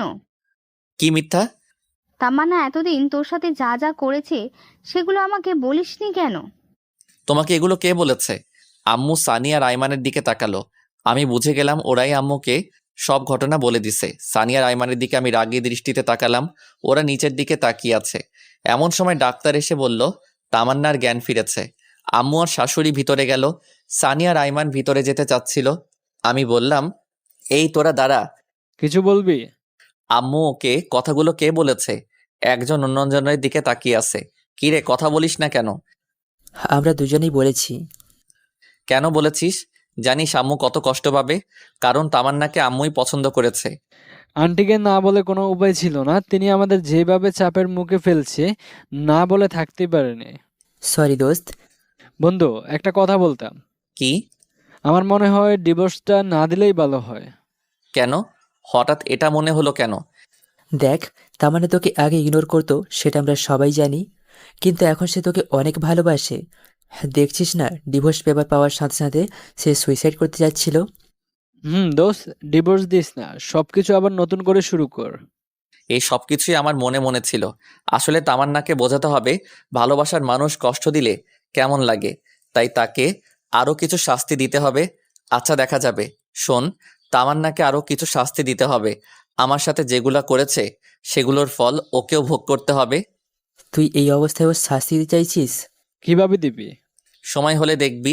এখন এগুলো না বললেই ভালো হবে। এমন সময় আম্মু আবার বাইরে আসলো। এই হারামজাদা, তোর কাছে একটু দয়া মায়া নেই? মেয়েটা কেমন আছে একটু দেখতে ইচ্ছে করে না? আয় ভিতরে আয়, সে তোকে ডাকছে। তারপর সানি আর আইমানকে সাথে নিয়ে ভিতরে গেলাম। আমি গিয়ে ওর মাথার পাশে বসলাম। আমাকে দেখে অন্যদিকে মাথা ঘুরিয়ে শুয়ে আছে। আম্মু সবাইকে ইশারা করলো বাইরে চলে যেতে। সবাই বাইরে চলে গেল। অনেকক্ষণ বসে থাকার পর নীরবতা ভেঙে আমি বললাম, এখন কেমন আছেন? সেটা তোর না জানলেও চলবে। বুঝে গেলাম রেগে আছে। সমস্যা নাই বালিকা, তোমার জন্য যে এখনো কি কি ওয়েট করতেছে সেটা নিজেও জানি না। আবার বললাম, রাগ করছেন নাকি? রাগ করার মানুষ থাকলেই তো রাগ করব। আচ্ছা বাদ দেন, এবার বলেন এই কাজটা কেন করতে গেলেন? তুই কিছু বুঝিস না? আপনি কেন সুইসাইড করতেছেন সেটা আমি কি করে বুঝবো? যা, তোর বোঝা লাগবে না। এখানে কেন এসেছিস? আমি মরলে তো তুই খুশিই হতি। সবাই বলেছে আপনাকে দেখতে, তাই আসলাম। কি? সবাই বলেছে সেজন্য তুই আমাকে দেখতে এসেছিস? তার মানে তুই মন থেকে আমাকে দেখতে আসিসনি। আচ্ছা বাদ দেন, এবার বলেন জন্মদিনের গিফট পেয়ে খুশি হয়েছেন? না হওয়ার কি আছে? খুশির ঠেলায় নিজের জীবনটাই শেষ করে দিতে চাইছিলাম, কিন্তু পারলাম না। খুশি হননি কেন? আজ থেকে তো আপনি মুক্ত। নিজের ইচ্ছা মতো চলতে পারবেন, প্রেম করতে পারবেন। তোর কি একটুও বুক কাঁপলো না? না, আমি জাস্ট আপনার ইচ্ছাটাই পূরণ করতে চাইছিলাম। তুই জীবনেও বুঝবি না। না বুঝাই ভালো। আম্মু এসে বলল, এই তোদের কথা শেষ হয়েছে? আমরা তো কথাই বলিনি, শুরুও নাই শেষও নাই। আমি কিছু না বলে রাগী দৃষ্টিতে আমার দিকে তাকিয়ে আছে। শাশুড়ি এসে আম্মুকে বলল, সুফিয়া, তামান্নাকে আমার বাসায় নিয়ে যাই, কয়েকদিন ওখানে থেকে তারপর পাঠিয়ে দিব। তুই যেটা ভালো মনে করিস। বাহ, দুজনের ফ্রেন্ডশিপ রক্ষা করার জন্য আমাকেই বলি দিল। আমি বের হয়ে যাচ্ছি। এমন সময় আম্মু বলল, কিরে, তুই কই যাস? বাসায়। এখানে থেকে কি করব? কিছু না বলে দাঁড়িয়ে আছি। আম্মু আবার বলল, কিরে, কথা কানে যায় না? আরে দিয়ে আসবো তো, এমন করো কেন? যা সিএনজি নিয়ে আয়। তারপর একটা সিএনজি নিলাম। আমি, তামান্না আর তামান্নার আম্মু গাড়িতে উঠিয়ে তামান্নাদের বাসার দিকে রওনা দিলাম। সানিয়া রাইমানকে বললাম আম্মুকে ঠিকমতো বাসায় দিয়ে আসতে। গাড়িতে কোনো কথা হয়নি। বাসার সামনে নেমে তামান্নাকে ধরে ধরে বাসায় নিয়ে যাচ্ছি, কিন্তু ফকিন্নি হাঁটতে পারছে না। ইচ্ছা না থাকা সত্ত্বেও কোলে নিলাম। কোলে নিয়ে বাসায় দিয়ে আসলাম। বাহ, ফকিন্নির ভিতরে ভিতরে লাড্ডু ফুটতেছে। আমিও খুশি, কখনো এভাবে আগে স্পর্শ করিনি। কিন্তু জানো, তুমি তো জানো না তোমার জন্য আমি কি পরিমাণ বাঁশ রেডি করতেছি। বাঁশ থেরাপি দিয়ে তোমার অহংকার আমি মাটিতে লুটাবো, টেরও পাবে না জুয়েল কি জিনিস। যাই হোক, বাসার ভিতরে নিয়ে তামান্নাকে খাটে রাখলাম। ওরে আল্লাহ, মেয়ে মানুষ এত ওজন, দেখলে মনে হয় ফু দিলেই উড়ে যাবে, কিন্তু ভিতরে ভিতরে এত ওজন জানা ছিল না। তামান্নাকে খাটে রেখে আমি হাঁপাতে লাগলাম। সে আমার কর্মকাণ্ড দেখে হাসতে লাগলো। ওকে রেখে চলে আসবো এমন সময় পেছন থেকে ডাক দিল। জুয়েল, কিছু বলবেন? আজকে না গেলে হয় না? না, আমি এখনো বাসায় যাইনি, অফিসের পোশাকে রয়ে গেছি। কিছু খাইছো? না, সময় পাইনি, বাসায় গিয়ে খাবো। এখানে খেয়ে যাও। No thanks. আর কিছু না বলে সোজা হাঁটা দিলাম। তামান্নার আম্মুও অনেকবার বলল থেকে যেতে, কিন্তু না করে দিয়েছি। বিদায় নিয়ে বাসায় চলে আসলাম। এসে ফ্রেশ হয়ে কিছু খেয়ে শুয়ে পড়লাম। এভাবে কিছুদিন চলে গেল। তামান্নার সাথে আর কোনো যোগাযোগ করিনি। মাঝে মাঝে সে কল দিত, বাট আমি ধরতাম না। কয়েকদিন পর সকালবেলা অফিসে যাওয়ার জন্য রেডি হচ্ছি, এমন সময় আম্মু আসলো। কিছু বলবে? অফিস কয়টায় ছুটি হবে? 4টায়। কাজ বেশি থাকলে দেরি হতে পারে। কেন? না, বলছিলাম অনেকদিন হলো মেয়েটাকে দেখছিস না, তুই যদি তামান্নাকে নিয়ে আসতি।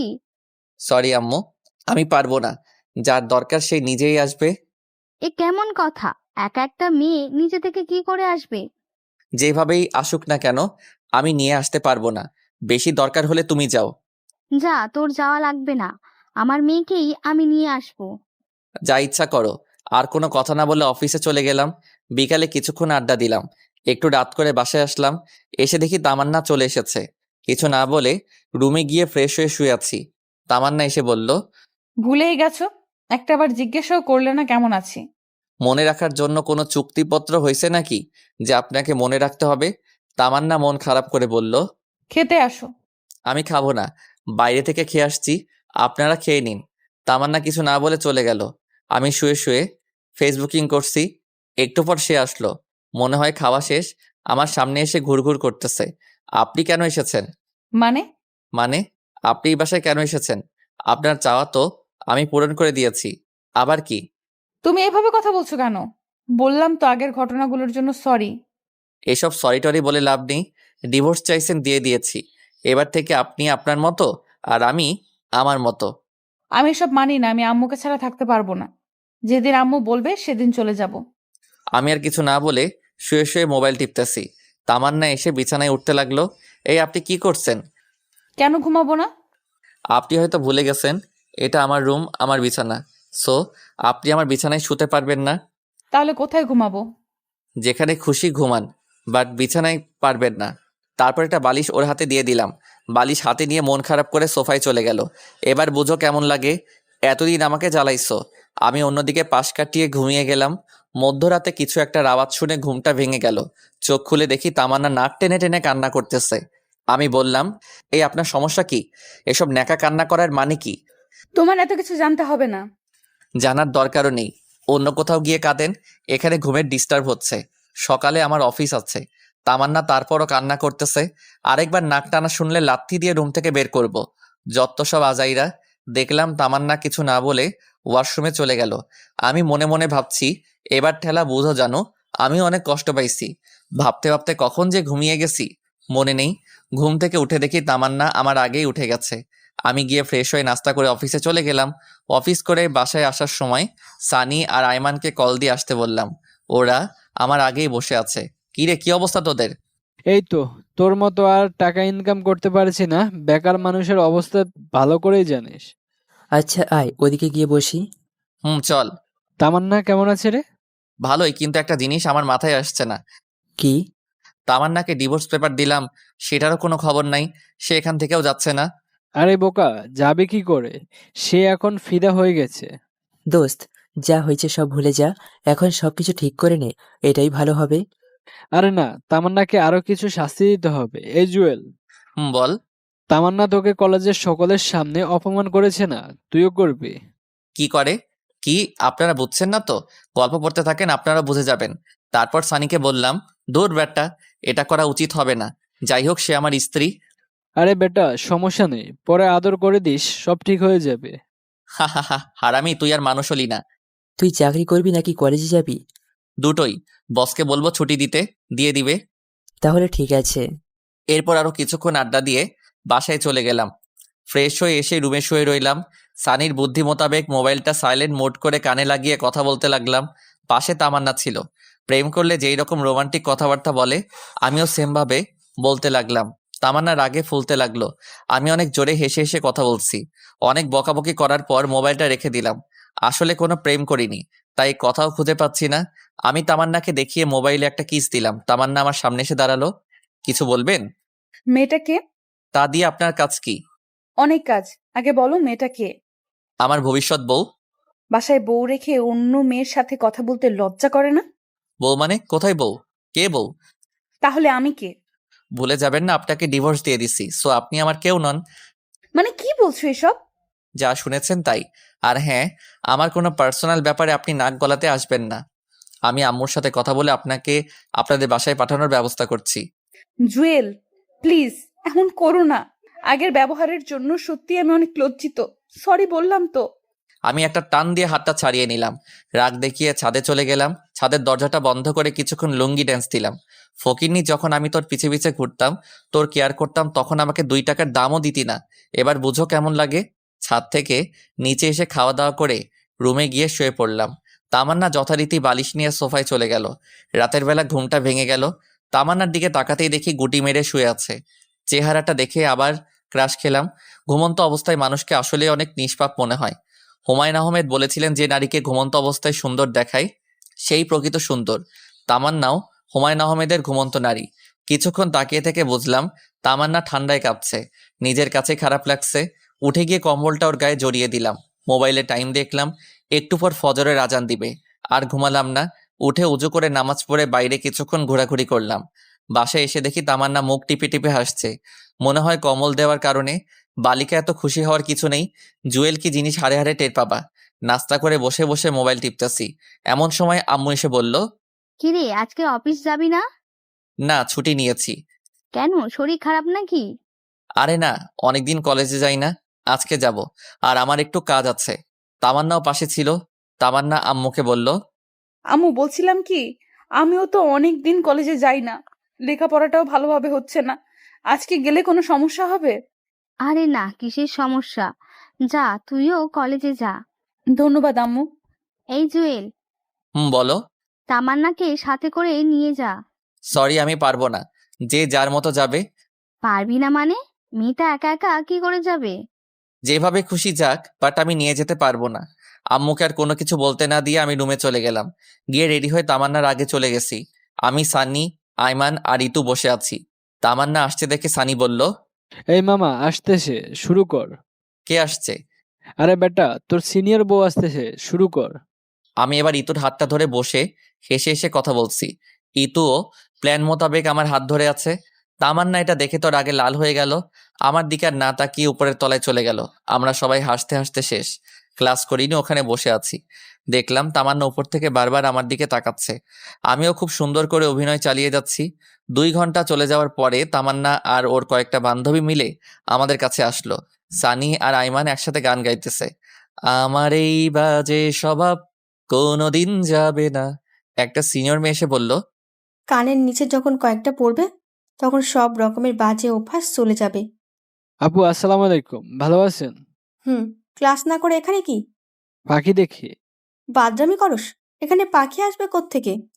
আসেন আসেন, আমার পাশে বসেন, আপনিও দেখতে পাবেন। আমি তখনও ইতুর হাত ধরে আছি। তামান্না আমাকে বলল, ছি, লজ্জা করে না তোমার? কেন, আমি কি ল্যাংটা হয়ে আছি নাকি? তার চেয়েও খারাপ, বাসায় বউ রেখে এখানে অন্য মেয়ের সাথে। ছি। ওয়েট ওয়েট, বউ মানে কার কথা বলছেন? কার কথা বলছো না? আমার কথা। আপনি কি? আপনাকে তো আমি চিনিই না। চেনো না মানে? তুমি এত খারাপ ভাবতেও আমার ঘৃণা হয়। আপনার লজ্জা করে না একটা জুনিয়র ছেলের পেছন পেছন ঘুরঘুর করতে? পাত্তা দেই না, তবু কেন আসেন? এতক্ষণে পুরো ক্যাম্পাসের সবাই আমাদের দিকে তাকিয়ে আছে। তামান্নার লজ্জায় মাথা নিচু করে ফেললো। দেখলাম ওর চোখের কোণে পানি। কান্না করতে করতে ক্যাম্পাসের বাইরে চলে গেল। আমার নিজেরও খারাপ লাগছে। ব্যাপারটা একটু বাড়াবাড়ি হয়ে গেছে। পরে আমি, সানিয়া আর আইমান বের হয়ে গেলাম। ইতুকে ধন্যবাদ দিয়ে বিদায় দিয়ে দিলাম। আমরা বাইরে কিছুক্ষণ আড্ডা দিলাম, এরপর বাসায় চলে গেলাম। গিয়ে দেখি তামান্না সবকিছু রেডি করে বাসা থেকে চলে যাচ্ছে। আম্মু ওকে অনেক বোঝানোর চেষ্টা করছে, কিন্তু সে শুধু কান্নাই করতেছে। চলে গেল। আম্মু এসে ঠাস করে আমার গালে একটা বসিয়ে দিল আর বলল, কুলাঙ্গার কোথাকার, তোর জন্য আমার মেয়েটা চলে গেল, ওর যদি কিছু হয় তোর খবর আছে। আম্মুর কথা শুনে মাথাটাই খারাপ হয়ে গেল। নিজের ছেলের কোনো খবর নাই, তিনি ছেলের বউ নিয়ে পড়ে আছে। আম্মুর সাথে রাগারাগি করে ছাদে চলে গেলাম। আসলে তামান্নার জন্য আমারও খারাপ লাগছে, কিন্তু কি করব, ও যেগুলো আমার সাথে করেছে সেগুলোর ফল ওকে পেতে হবে। কিন্তু মনে হচ্ছে ওর সাথে বেশি করে ফেলছি। কি করব কিছু বুঝতে পারছি না। সানিকে কল দিলাম। কিরে, কই তুই? বাসায়। এই অসময়ে কল দিয়েছিস কেন, সমস্যা? সমস্যা একটা হয়েছে। কি সমস্যা? মোবাইলে বলা যাবে না, তুই দিঘির সামনে আয়, আমি আইমানকে বলে দিচ্ছি। আচ্ছা ঠিক আছে, তুই বলা লাগবো না, আমি বলে দিচ্ছি। দে। কয়টায় আসবে? আসরের নামাজ পড়ে আয়। ওকে। এরপর কল কেটে দিলাম। নিচে গিয়ে দেখি আম্মু না খেয়ে টেবিলের উপর খাবার রেখে চলে গেছে। আমি আম্মুর রুমে গেলাম। খাবে না? তোর খাওয়া তুই খা, আমি আমার মেয়েকে ছাড়া খাবো না। এই মহা যন্ত্রণা, ধুর ভালো লাগে না। আমিও না খেয়ে চলে আসলাম। রুমে এসে শুয়ে পড়লাম। ঘুমানোর চেষ্টা করলাম, ঘুম আসছে না। পরে উঠে বাহিরে চলে গেলাম। আসরের নামাজ পড়ে দিঘির সামনে গেলাম। দেখলাম সানি আর আয়মান বসে আছে। কিরে, তোরা আসছিস? হুম, তোর নাম্বার বন্ধ কেন? মোবাইল হাতে নিয়ে দেখি সুইচ অফ হয়ে আছে। সানি বলল, বল কি সমস্যা? আমি সবগুলি ঘটনা খুলে বললাম। দোস্ত, আমার মনে হয় তোর এখন তামান্নাদের বাসায় যাওয়া উচিত। ধুর, আমি ওখানে গিয়ে কি করব? কি করবি মানে? ওর কাছে ক্ষমা চেয়ে নিবি আর বলবি ডিভোর্স পেপারটা নকল ছিল। আরে না, এটা হয় না। না হলে তুমি বসে বসে আঙ্গুল চুষো। তামান্না কি সব কিছু মেনে নিবে? হুম, নিবে। দেখলি না, সে তোর সাথে অন্য কাউকে সহ্য করতে পারে না। সেটা তো আগে ছিল, কিন্তু কলেজে যা করলাম আমার জন্য এখন ঘৃণা ছাড়া ওর মনে আর কিচ্ছু নাই। চেষ্টা করতে তো আর কোনো সমস্যা নেই। তোকে তখন বলেছিলাম না, সবকিছু চিন্তা ভাবনা করেই কর। শালা মিথ্যুক, তোর জন্যই এসব কিছু হয়েছে। তোর বুদ্ধি না শুনলে কিছুই হতো না। আরে আমি কি জানতাম নাকি যে তামান্না বাসা ছেড়ে চলে যাবে? আচ্ছা বাদ দে তো, এখন কেমনে কি করবি সেটা চিন্তা কর। আচ্ছা চল কিছু খেয়ে আসি। তোর খাওয়া ছাড়ার কোনো কাজ নেই? এই তুই কি আজকে ওদের বাসায় যাবি? না, গেলেও কালকে। ওদের সাথে আরো কিছুক্ষণ আড্ডা দিয়ে বাসায় চলে গেলাম। রাত প্রায় 10টা। খেতে বসলাম। আম্মু আসলো না, একা খেতে বসেছি। এমন সময় তামান্নার আম্মু কল দিল। হ্যাঁ, তামান্নার আম্মা কল দিয়ে কান্নাকাটি শুরু করে দিল। বাবা, তুমি কই? আমি তো বাসায়। আপনি কাঁদছেন কেন? কোনো সমস্যা? তামান্না। কল কেটে দিল। আমি আবার কল দিলাম, কিন্তু ধরতেছে না। না, আর বসে থাকা যায় না। তামান্নার কি হয়েছে আল্লাহই জানে। সানিয়ার আইমানকে কল দিয়ে বের হতে বললাম। বাসা থেকে বের হয়ে একটা সিএনজি নিলাম। মাঝপথে সানি আর আইমানকে তুলে নিলাম। কিরে, এত রাতে আবার কি হলো? তামান্নার আম্মা কল দিয়ে কান্না করতে লাগলো। কেন, কি হয়েছে? নিজেও জানি না। পুরোটা শোনার আগেই কল কেটে দিল। তারপর আমি কল দিলাম, কিন্তু ধরতেছে না। আল্লাহ, কি হইছে? কথা বলতে বলতে ওদের বাসার সামনে চলে আসলাম। অনেকবার কলিং বেল বাজালাম, কিন্তু ভিতর থেকে কোনো শব্দ নাই। দরজা ধাক্কা দিলাম, তাও কোনো লাভ হলো না। পরে সানি বলল দরজা ভেঙে ফেলার জন্য। তিনজনই অনেক কষ্ট করে দরজাটা ভাঙলাম। ভিতরে গিয়েই তো আমার মাথা খারাপ হয়ে গেল। তামান্নার বাম হাতটা কাটা, ফিঙ্কি দিয়ে রক্ত বের হচ্ছে। রক্তে পুরো ফ্লোর লাল হয়ে গেছে। অতিরিক্ত রক্তক্ষরণের জন্য জ্ঞান হারিয়ে ফেলছে। ওর এই অবস্থা দেখে আমার শরীর কাঁপতে লাগলো। কিন্তু ওর আম্মু কই গেল? তামান্নার আম্মুর রুমে গিয়ে দেখি উনি ওনার পা উল্টে খাটের সাথে আঘাত খেয়ে পড়ে আছে। মনে হয় তাড়াহুড়ো করতে গিয়ে পা মোচড় খেয়ে পড়ে যায়, আর মাথা গিয়ে লাগে খাটের সাথে, যার কারণে উনিও সেন্সলেস হয়ে আছে। কি করব কিছুই বুঝতেছি না। আমার শার্টটা খুলে তামান্নার হাতে বেঁধে নিলাম, যাতে আর রক্ত না বের হয়। পরে ওদের দুজনকে হাসপাতালে নিয়ে গেলাম। ইমার্জেন্সিতে দিয়ে আমি বাইরে অপেক্ষা করছি। নিজের অজান্তেই চোখ দিয়ে পানি বের হতে শুরু করলো। আমার জন্যই আজকে এত কিছু হলো। তামান্নার জ্ঞান ফিরলেই মাপ চেয়ে নিব। সানি আর আয়মানকে বললাম বাসায় চলে যেতে। কিন্তু ওরা গেল না। একটু পর ডাক্তার বাইরে আসলো। রোগী আপনার কি হয়? জি, আমার স্ত্রী। দেখুন, ওনার অতিরিক্ত রক্তক্ষরণ হয়েছে, জরুরি রক্তের ব্যবস্থা করুন। জি, আমরা 3 জন আছি। বলুন, কি রক্তের গ্রুপ কি? AB positive. আমার এই পজিটিভ। আমার ও পজিটিভ। আমারও A+। আচ্ছা, 3 জনই আসুন। এরপর 3 জনে রক্ত দিলাম। শাশুড়ি আম্মার জ্ঞান ফিরেছে, উনি ঘুমাচ্ছে। আমি তামান্নার কেবিনে গিয়ে তামান্নার পাশে বসলাম। নিশ্চুপ হয়ে ওর চেহারার দিকে তাকিয়ে আছি। তামান্নার একটা হাত ধরে কখন যে ঘুমিয়ে পড়েছি মনে নেই। সকালে ঘুম ভাঙলো কারো হাতের স্পর্শে। চোখ খুলে দেখি তামান্না আমার মাথায় হাত বুলাচ্ছে। আমার ঘুম ভেঙে যাওয়া দেখে অন্যদিকে মুখ কালো করে শুয়ে রইল। কি ব্যাপার, এমন করছিলেন কেন? সেটা কারো না জানলেও চলবে। বুঝলাম সে এখনো রেগে আছে। কেন এটা করলেন? কি করব বলো? আমি তো তোমাকে অনেক কষ্ট দিছি, অপমান করছি, তোমার সাথে খারাপ ব্যবহার করেছি। তুমি তো আমায় ক্ষমা করবে না। তাই বলে সুইসাইড করবেন? আগেও এই একই কাজটা করেছেন। কেন বাঁচালে? আমি মরলে তোমার কি? ঠাস করে একটা ওর গালে বসিয়ে দিলাম। তুমি আমাকে মেরেছো? মেরেছি, বেশ করেছি। আমার বউকে আমি মেরেছি, তাতে আপনার কি? বউ? তাহলে সেদিন ডিভোর্স লেটার দিলে কেন? ওটা ডিভোর্স লেটার ছিল না, জন্মদিনের একটা কার্ড ছিল। শুধু মিথ্যা চিঠিটা আমি লিখেছিলাম। কালকে কলেজে এগুলো কেন করলে তাহলে? আমার সাথে করেছিলেন, আপনাকে একটু বোঝাতে চেয়েছিলাম আপনার কেমন লাগে। অনেক হারামি তুই। বলেই কান্না করতে করতে জড়িয়ে ধরলো। আমিও ধরলাম। এমন সময় আম্মু এসে কাশি দিতে লাগলো। দূর শালা, আম্মুকে কে খবর দিল? আম্মু জানলে টেনশন করবে, তাই কিছু জানাইনি। আমি ভাবছি ওরা সুস্থ হলে তারপর জানাবো। আমি এখানে একটু আসতে পারি? না, এখানে কারো আশা এখন যাবে না। জড়িয়ে ধরে কথাগুলো বলল। এই সারেন, আম্মু দেখতেছে। দেখলে দেখুক, আমার স্বামীকে আমি জড়িয়ে ধরেছি, তাতে কার কি? তাই বলে আম্মুর সামনে? এই হাদারাম, কিছু শিখ। আচ্ছা, তোমরা তাহলে থাকো। আম্মু গিয়ে শাশুড়ির সাথে কথা বলতে লাগলো। বাইরে গিয়ে দেখি সানিয়া রাইমান একটা টুলের উপর একজন অন্যজনের উপর উল্টো হয়ে শুয়ে আছে। দেখে আমার হাসি পাচ্ছে। একটু ভিডিও করে ওদের জাগালাম। তারপর বাইরে থেকে কিছু খেয়ে আসলাম। তামান্নার জন্য নিয়ে আসলাম। ডাক্তারের কাছে গেলাম।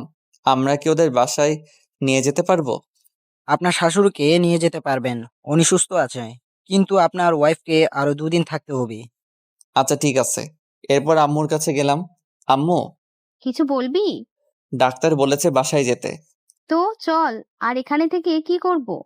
না মানে, তামান্নাকে আরো 2 দিন থাকতে হবে, তাই বলছিলাম তুমি ওনাকে নিয়ে আমাদের বাসায় চলে যাও। কয়েকদিন ওখানে থেকে রেস্টে থাকুক। তামান্নার কাছে কে থাকবে? আমি আছি। তোমরা বাসায় চলে যাও, সময় পেলে আবার আসিও। আর না হলে আসার দরকার নাই। আচ্ছা ঠিক আছে, সবকিছু দেখে শুনে রাখবি। এরপর সানিকে ওনাদের সঙ্গে দিয়ে বাসায় পাঠিয়ে দিলাম। আমি তামান্নার কাছে গেলাম। এখন কেমন লাগছে? আগে থেকে ভালো।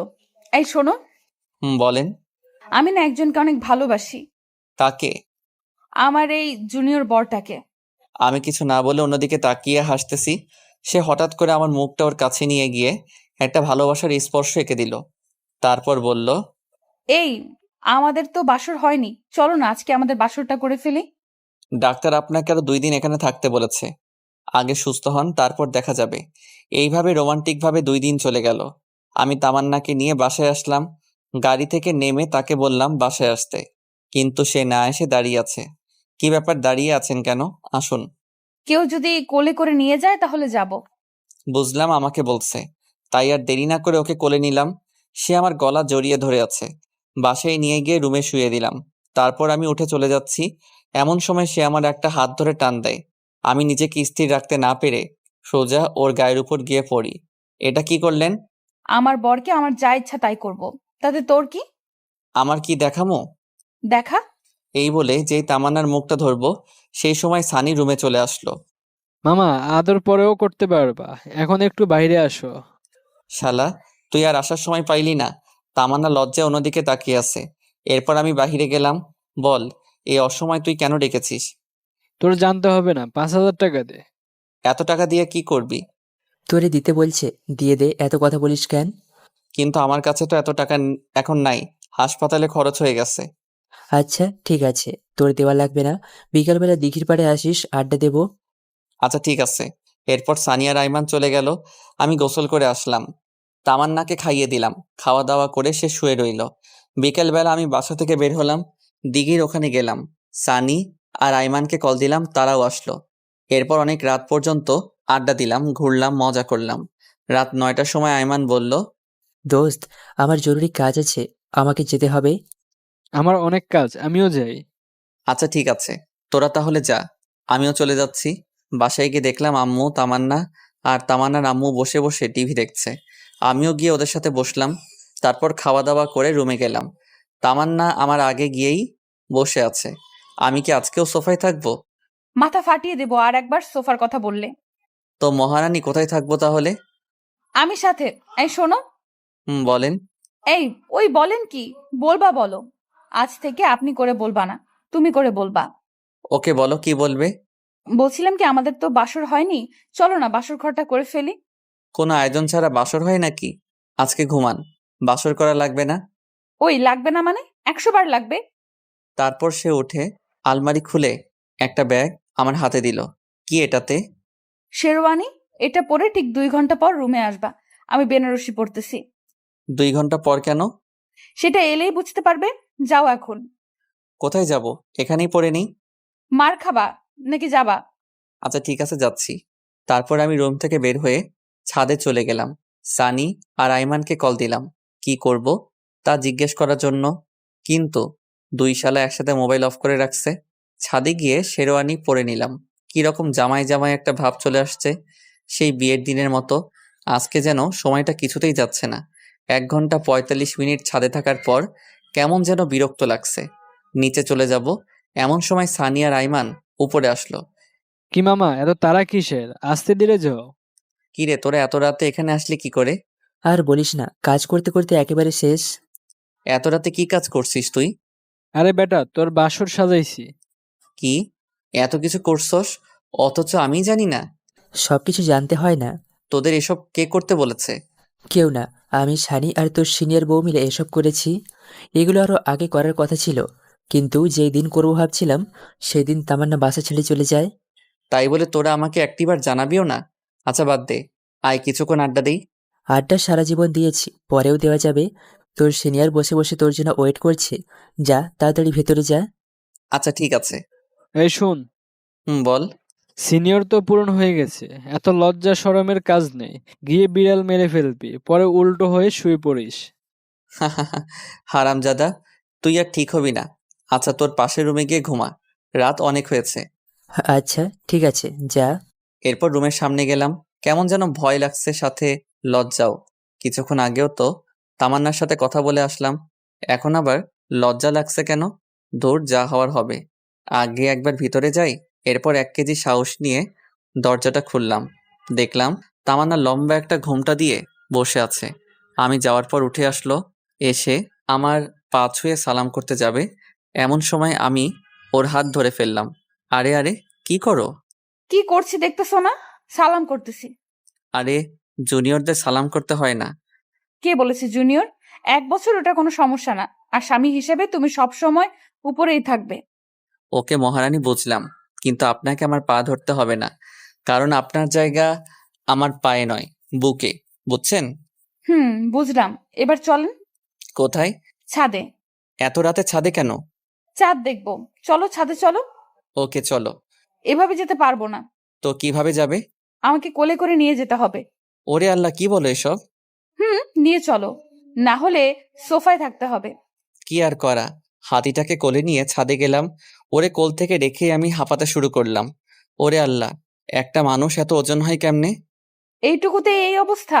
আজ থেকে তো প্রতিদিন ভর বহন করতে হবে। মানে? সব কথার মানে বলতে হয় না, কিছু মানে বুঝে নিতে হয়।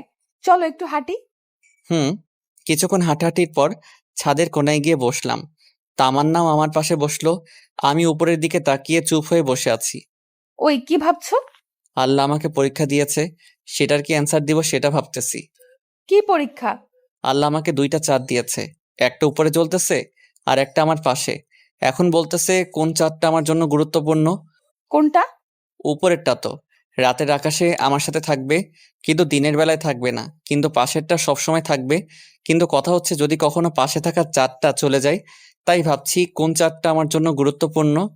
তামান্না আমার একটা হাত ধরে কাঁধে মাথা রেখে বলল, ওই, তোমার হাত ধরে কসম করছি পুরো পৃথিবী ছেড়ে দিব, কিন্তু তোমার হাত কখনো ছাড়বো না। তাই নাকি? তাই। শোনো না, বলেন। আমার না টুইন বেবি অনেক পছন্দ। তো আমি কি করতে পারি? আপনাকে কিছু করতে হবে না, আমি নিজেই করব। কি করবে? সময় হলে দেখবা। চলো রুমে যাই। ওকে চলেন। ওই, এভাবে যাও কেন? তো কিভাবে যাব? আগের মতো কোলে করে নিয়ে যাও। কি আর করা, আবারও কোলে করে নিয়ে গেলাম। খাটে রেখে আমি ওয়াশরুমের দিকে যাচ্ছি। এমন সময় তামান্না আমার শার্টের কলার চেপে ধরে বলল, এই কই যাস? একটু আসছি।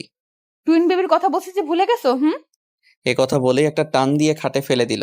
হারিয়ে গেলাম অন্য এক জগতে। আপনারা এখনো বসে আছেন? আর কত, অনেক কিছু তো দেখে ফেলেছেন। প্রতিদিন ভালোবাসার নতুন নতুন গল্প পেতে চ্যানেলটি সাবস্ক্রাইব করে পাশে থাকা বেল বাটনে ক্লিক করুন।